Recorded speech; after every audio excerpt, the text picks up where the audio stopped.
Quando ci saranno le richieste delle pene?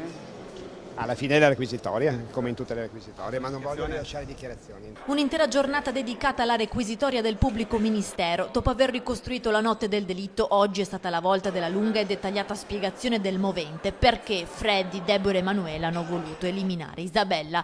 Un intrigo di gelosia, vendetta e denaro che ha legato indissolubilmente le storie dei protagonisti di questo giallo. È un intreccio di odio, rancore e le due donne che comunque erano d'accordo di montare Freddy a odiarle. Il sentimento morboso di Freddy per Isabella, la gelosia di Manuela, l'odio di Deborah. Il ballerino camionista è stato descritto nella ricostruzione del pubblico ministero come un burattino plagiato dalle due donne che lo hanno manipolato e istigato contro Isabella. In aula questa è stata definita la strategia della tensione. La strategia comincia con il cosiddetto stalking, ancora indietro nel tempo, per poi giungere un po' alla volta, vedendo che questo non lasciava la donna, alla strategia proprio martellante della tensione, con messaggi, con di tutto e di più. Ha agito, sì, un po' plagiato dalle due donne, però ha agito in maniera attiva. Ribadita la crudeltà dei tre che avrebbero pianificato l'omicidio nel dettaglio.